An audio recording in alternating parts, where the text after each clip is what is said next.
So we got a few of these things. We got 6 of them, I think. So why don't we go back to the first one? Probably a good place to start. All right, I think this is the first one. Is it? Or is it 151? I think it's 152. Is it 152? Yeah. This one? Okay. So 152. All right, let's have a look. So what we're doing there first is these are symmetrical loads on either side of the centroid of those shafts. So what I'm doing there is combining them. So they're just single loads, so the free body diagram's easier. And then I come up with a reaction there at A, which is 2 kilonewtons to the right. So you got any questions on that bit?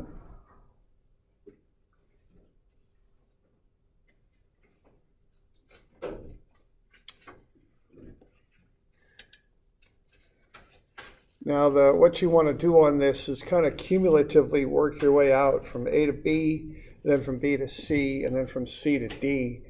So what we're doing, we're finding the deflection of B with respect to A. So we figure out what happens to that section there, AB, and then we look at the deflection of C with respect to B. So we're looking at what happens to that section BC, and then the same thing for CD, and then we add all those effects together. Because, just for instance, if AB gets shorter and the other two, there's nothing that happens to them, D will still deflect, okay? It'll be able to get closer to A. So you have to consider the cumulative effects as you work your way across. All right. So what you want to do there then is to find the internal forces. Okay, and so that's kind of what we've been going over here. And this is a real important concept in strengths. This will be on the test, okay, all that, okay? This is what I want you to know how to do this. So what we want to do is find the internal force in AB. To do that, I cut through AB anywhere, and I get a free body diagram of it. And I've got that down below. So any cut between A and B will generate that free body diagram. So on account of that, you can come up with the internal force in AB. It's 2,000 newtons. And boy, I think I've got that labeled wrong, don't I? That would be compression. Yeah. That should be 2,000 newtons compression. I just got it labeled wrong. Okay. And that means a negative, basically, because the thing's going to get shorter. Okay. So, you all okay with that? And you do the same thing for BC and CD. So you find those internal forces in each section of the shaft, okay?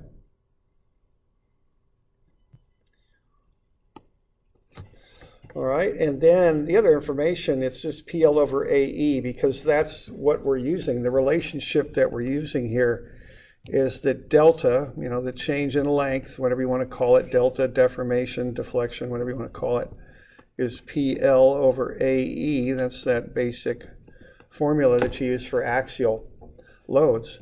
So you just got to find each of those 4 things. The challenging one is to find P instead of internal force. So you just go ahead and find those things. You got L, that's just the length of each section. A is the cross-sectional area, and E is the modulus of elasticity. And then I just go ahead and fill them in on the, on the chart there. So I got P in newtons, L in meters, A in square meters, and E in newtons per meter squared. And then I just do PL over AE, and I get delta. So that first one, that section AB is going to shorten up by 0.001023 meters, so 0.1 centimeters basically. Okay, BC is going to get a little longer, half a centimeter. And then CD will get shorter, 0.009. So, and then to find the total deltas for each section, then, excuse me, you just add them up. So for instance, if you want to find delta D, you take these 3 things and you add the effects together and get the net delta for D. Okay.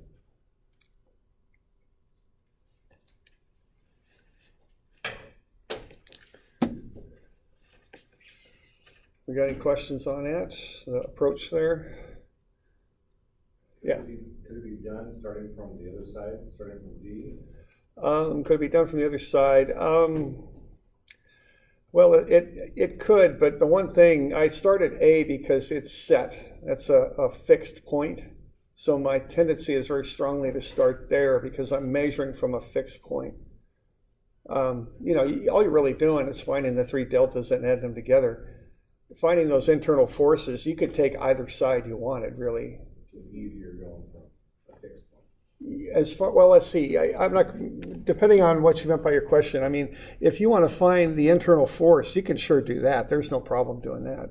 That's nice and easy. And then, do that. And then here it's really 6 of one, half dozen of the other. Which side do you go with?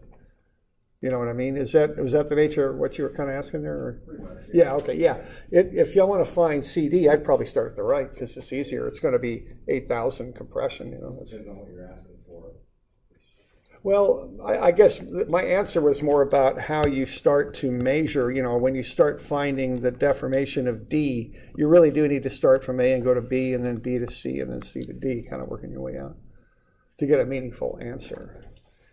Because if you want to know how far something deflects, you really want to start measuring it at a fixed point that itself doesn't move. Okay. Other questions on that stuff? Doing all right. All right. Okay. All right, this next one here, what we've got is a bar that has, or a pier, or whatever you want to call it, with rebar. So this is the same thing. This is indeterminate. That's the nature of this. Okay.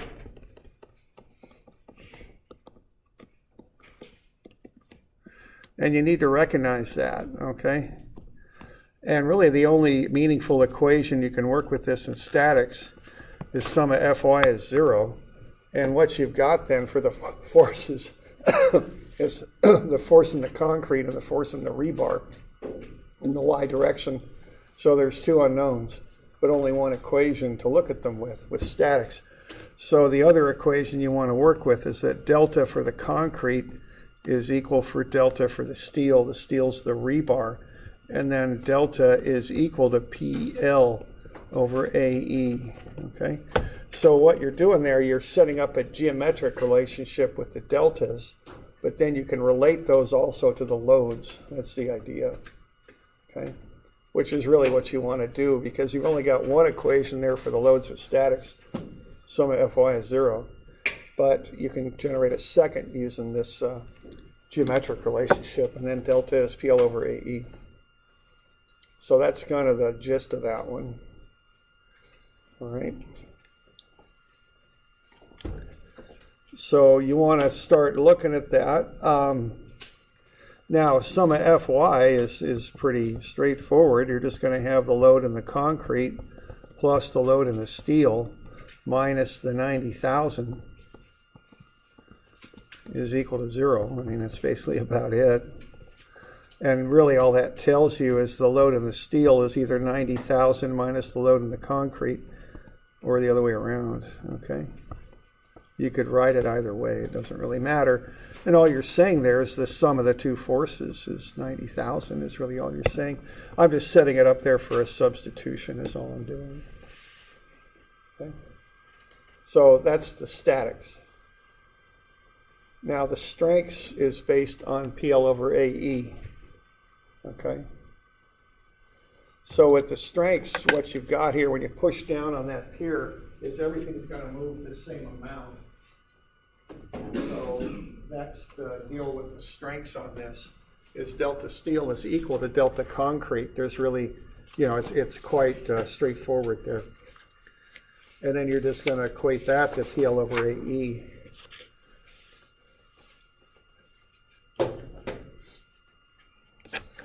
All right. So for the strengths, you're just going to say that delta steel is delta concrete, and that's delta equals PL over AE. So what you're going to need for that is you got the length easy enough. You got E that's given. So you need the areas. So the area of the steel is going to be what there? You got 8 bars, right? And then times pi. And what do we got there? Number 6 rebar. Anybody know the diameter of number 6 rebar? Yeah, 3/4. Yeah. So you take number 6 rebar. I think I mentioned this is 6/8 diameter. Okay, that's basically what that means. That's 3/4.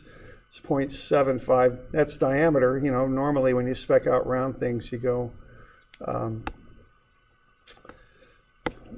diameter there, and then so what? 0.375 inches for the radius, I think. And then you square that, and you can get 3.534 inches squared. Okay. And then for area of the concrete, you know, nothing too crazy here. So what, pi times 12 inches squared? That would be the pi r squared for that here. Then subtract off the 3.534. Okay, and that'll get you the area of the concrete. And that's 448.9 basically.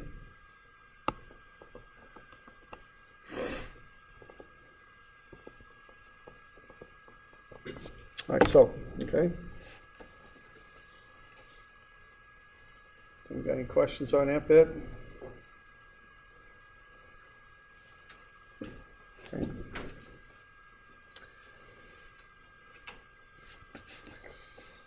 All right, and then you just equate everything together. So what you got there, you got the load in the steel times the length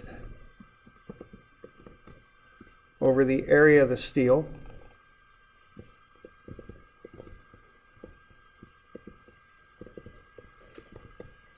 And then divided by its E.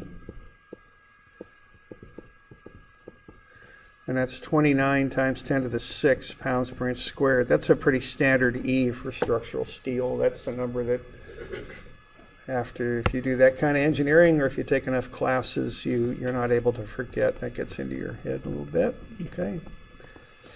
So 29 times 10 to the 6. And then we got 448.9. That's the area of the concrete. Then E for the concrete is 1.8 times 10 to the 6 pounds per inch squared. Like that. And I just took those 10 to the 6s out of there because it just makes things very, very small. All right. And then I just kind of reduced it from there. So 0.3903 times the load in the steel is 0.04951 times the load in the concrete. All right.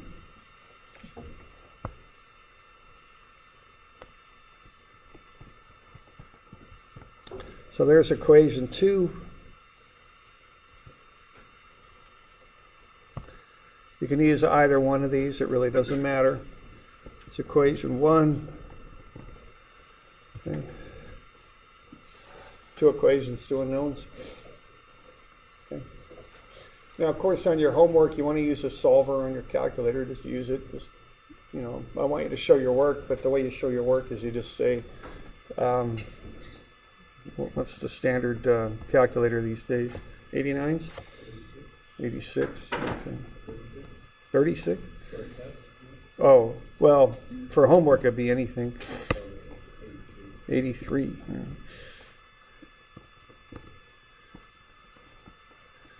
See, back in my day, it was an HP.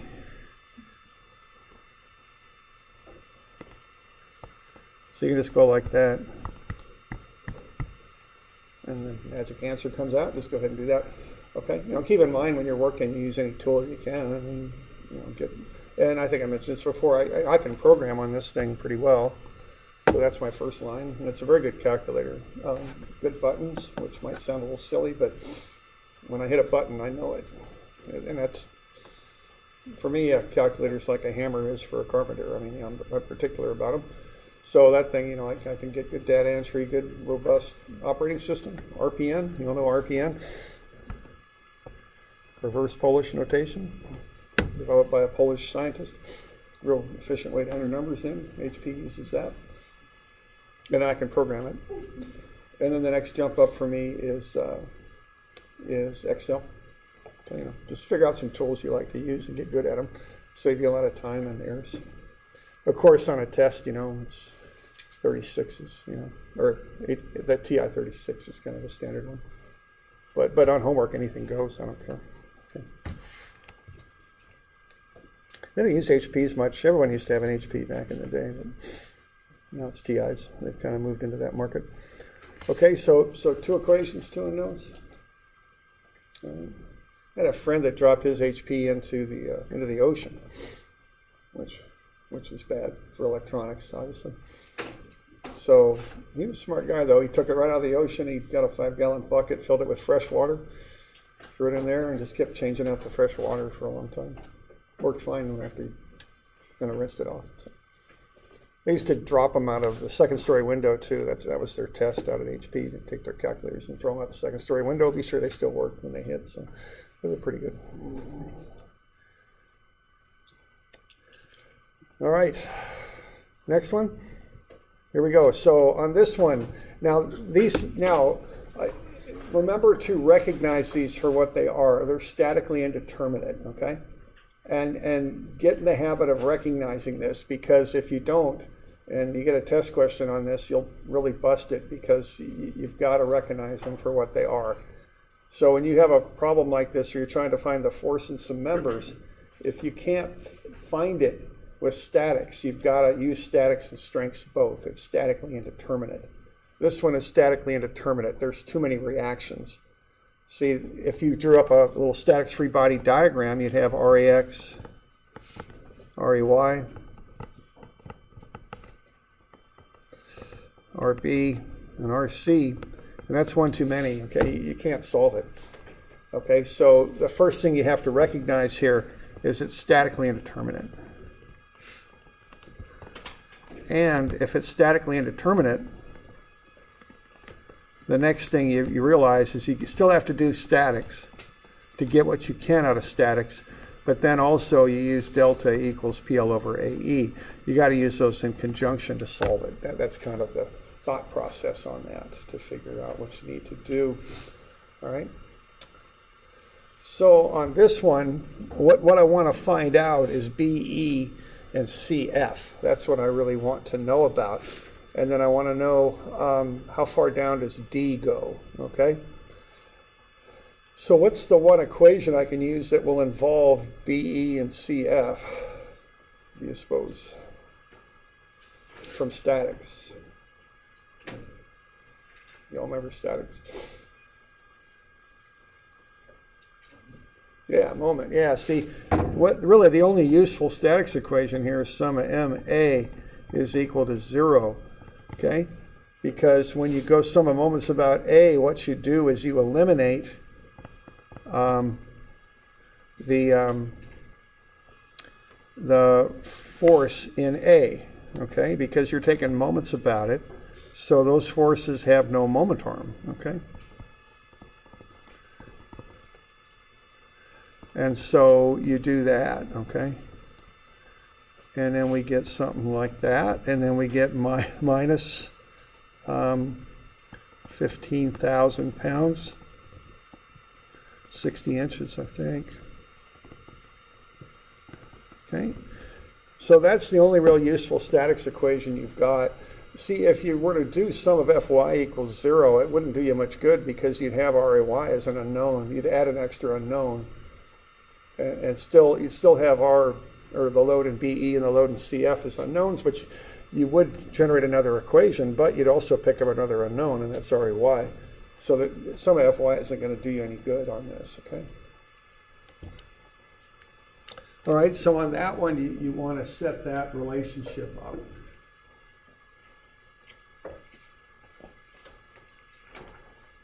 All right. So that's the first step to take on these. So what you're going to get is 900,000 is equal to 24 times the load in BE and 40 times the load in CF, like so. All right?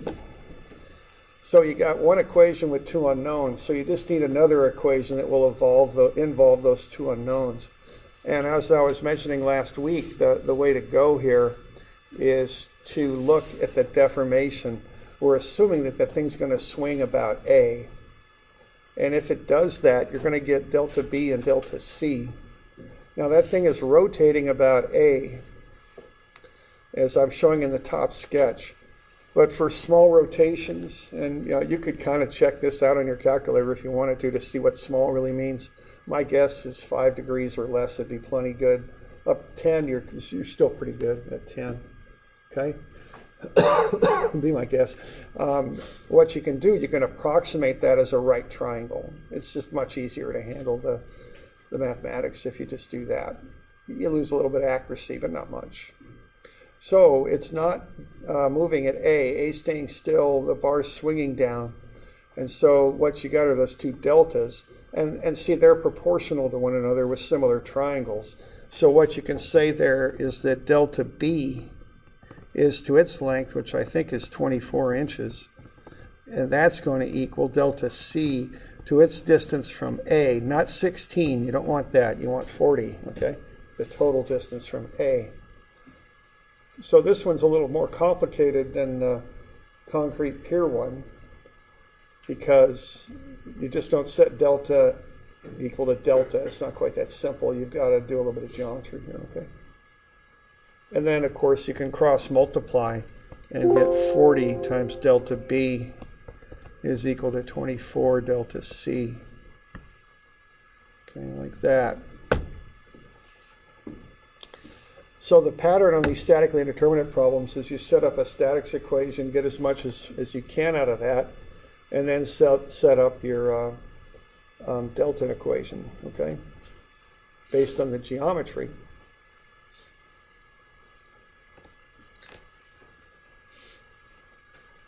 So we doing all right with that? Any questions so far here? Okay. All right. All right, now once you got that, what you're going to end up with, you can divide through on that and you can get a relationship between the deltas. I get delta B is equal to 0.6 times delta C. And then delta is PL over AE. All right. And then you've got, you got the lengths of the two bars. You can get the areas of the bars, and you've got E. So you should be able to get a nice relationship there, okay? So what this one should devolve down into is that the load in BC is equal to 0.556 times the load in CF. Okay. So there's equation. So when you work through that, you should get to that point. That's equation 2. And then your equation 1 is just that 900,000 is equal to the 24 times the load in BE plus 40 times the load in CF, I think it is. All right. So there are your two equations. Once again, two equations, two unknowns. You can find the forces. Okay, easy enough.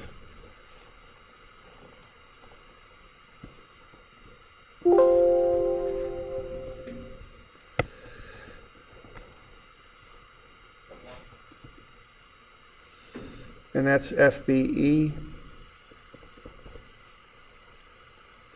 And then FCF will be 16,875.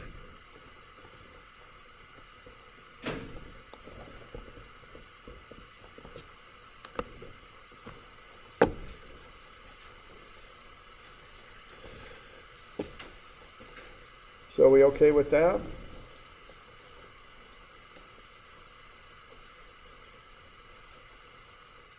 All right. Okay, now the next bit on this is to find delta D. Okay. So what you'd want to do then would be to find the delta in either one of these. Okay.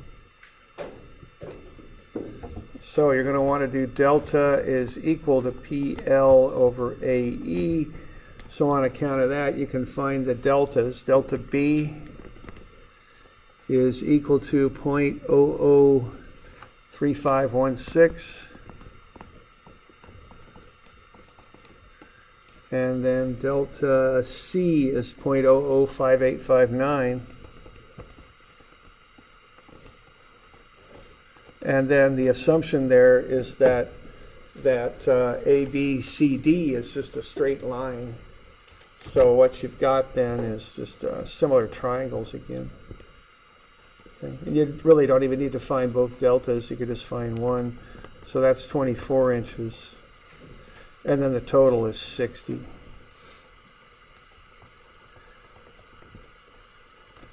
So what do you got there? You got delta B is to 24, and hopefully that'll equal delta D as it compares to 60. Okay. Just a nice little proportional thing there.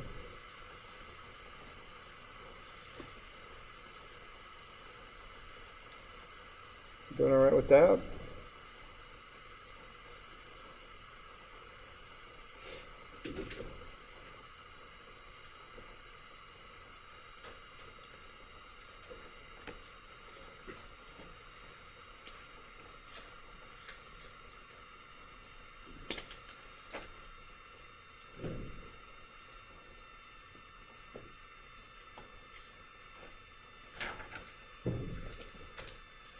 Okay.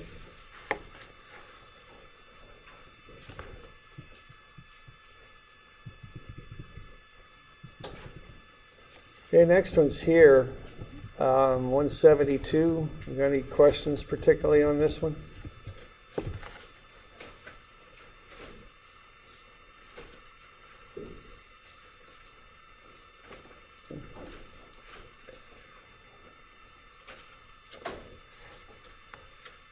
All right, the deal with this one is you want to kind of look at how long it would get if it were able to expand freely.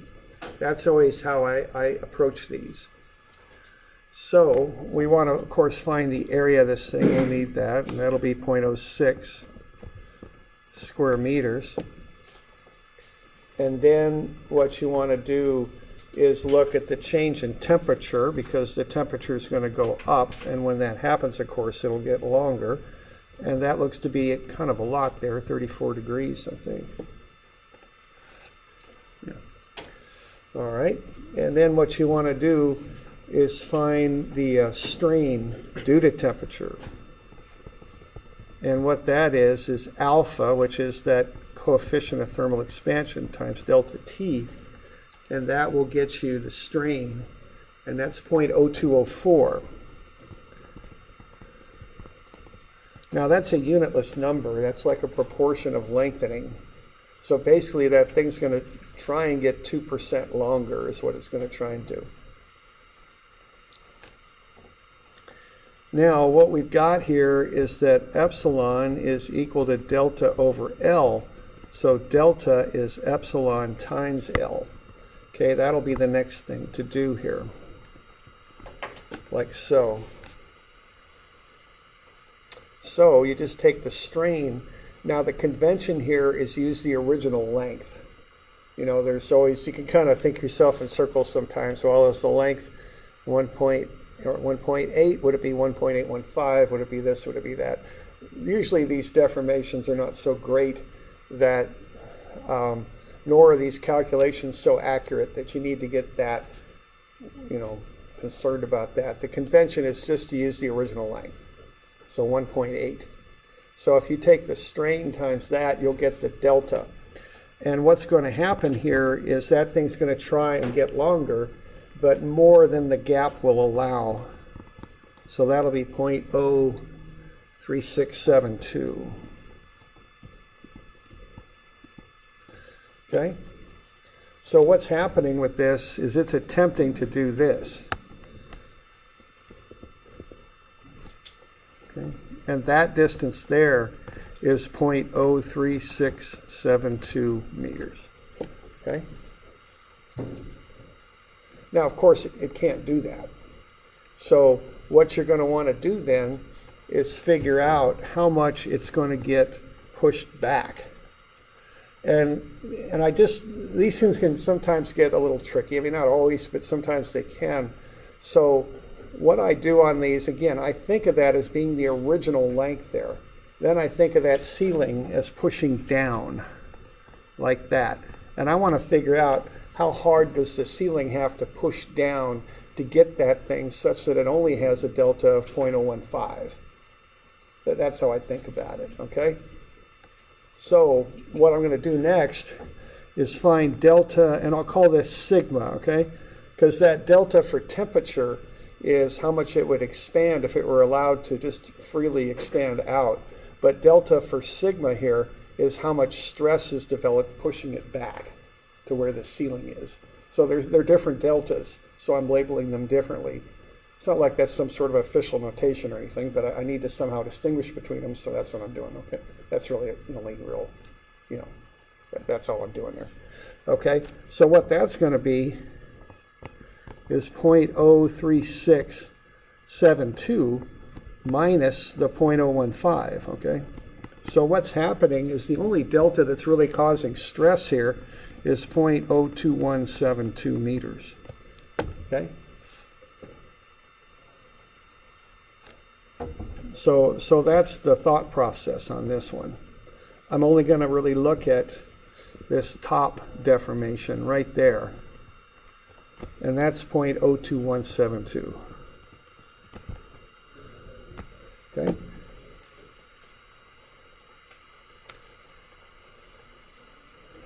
Okay, now there's different ways you can proceed from there.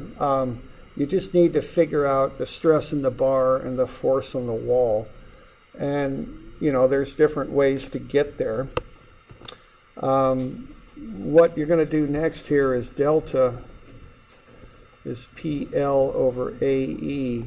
And see, you've got everything but P. So, you got L, you can find A, you've got that, you got E. So what you can do then, you can find the load. And the load is 3620. And that'll be newtons, and then the stress is just a load over the area, and that comes out to be 6333.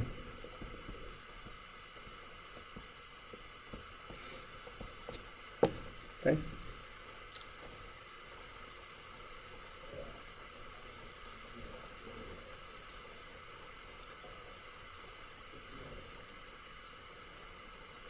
You okay with that?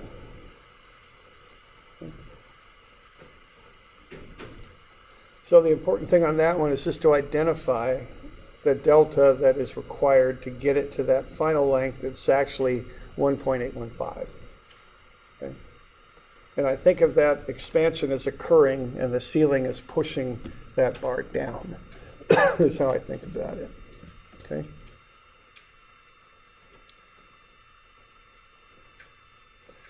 All right. Now the next one is tricky. It's what it is. The next one here is a combination of a temperature problem and a statically indeterminate problem, and that's kind of how you have to think about it.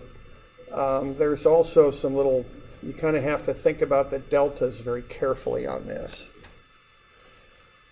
So what's going to happen with this next one here is at the given temperature, the bars fit snugly and there's no stress. But then the temperature is going to go up. And when that occurs, this stainless steel, of course, will try and get longer like that. And the cast iron will try and get longer too. And the problem will arise there that they both can't do that, obviously, at the same time, or even one to do it, So I'm trying to get some pictures drawn here.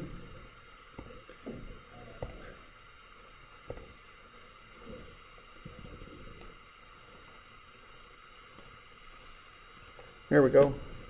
So what's going to happen then is they're both going to try and expand, and they're in each other's way. The important thing to understand about this is they're not going to return or end up at their initial position. They're going to end up at a new position. The reason is that cast iron primarily is larger. It also has a different E.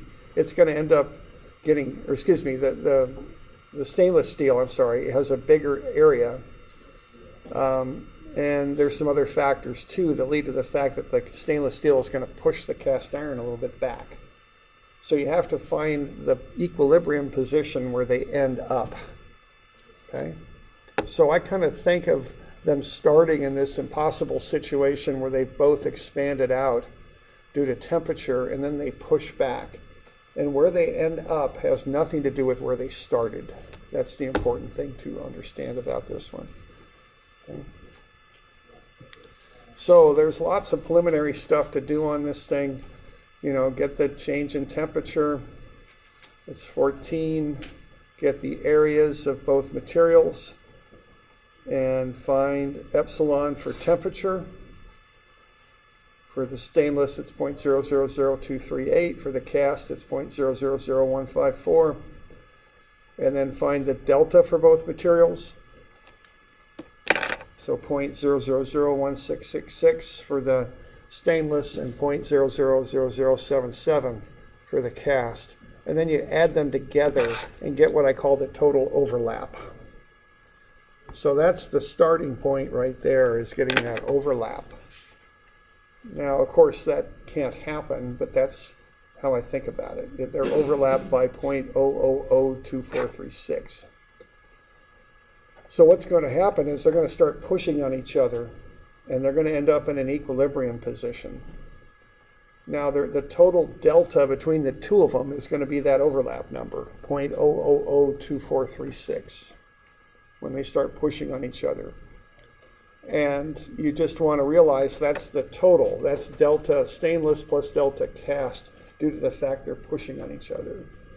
Okay?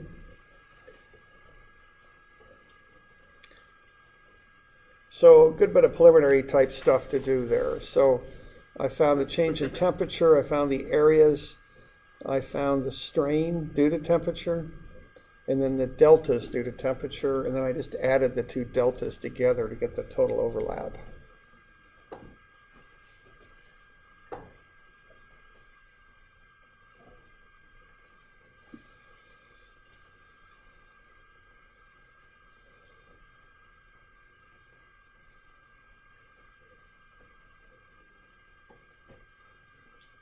So we're good with the preliminary stuff there? We got any questions on that?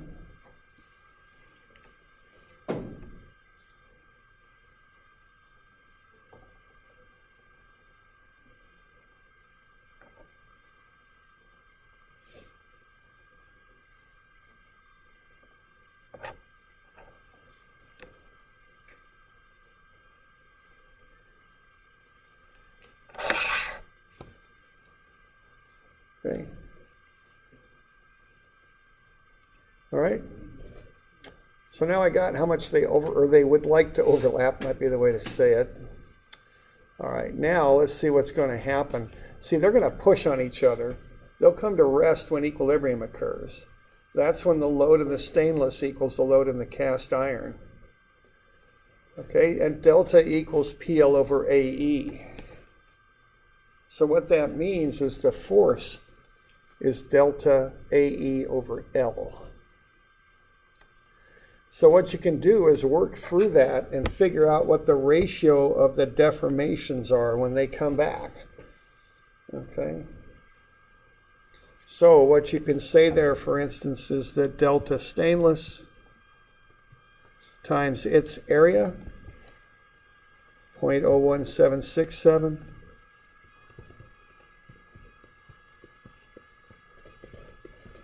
times its E value, 190 times 10 to the 9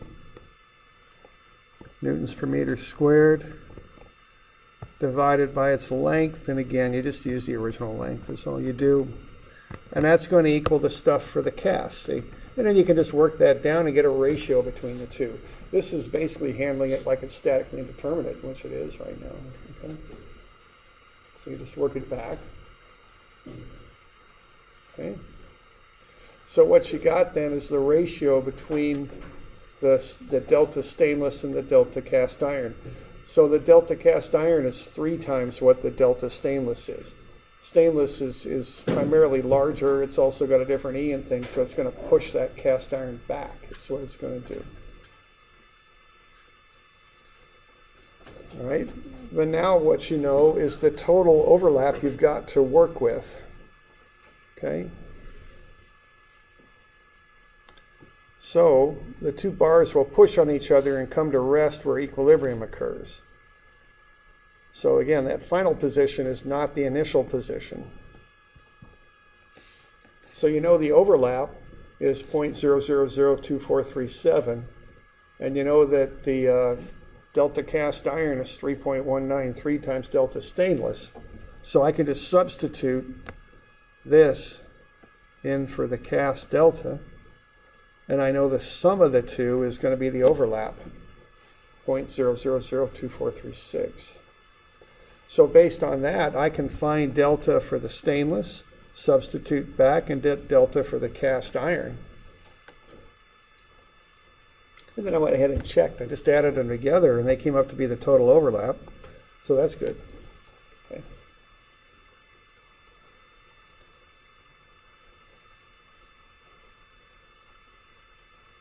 Everybody with me there? Okay. So what we've got now is the delta for both materials as they push on each other.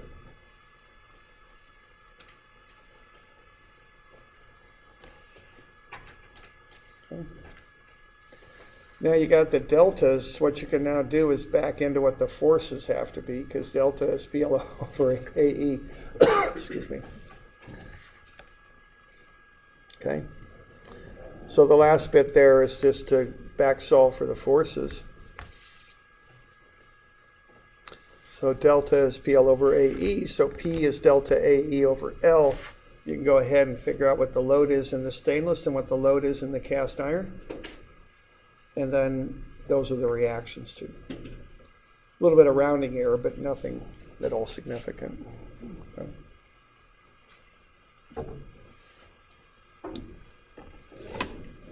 All right. Looks like we kind of ran out of time here. We still got 2 more to cover, I think. So I'll just do those tomorrow.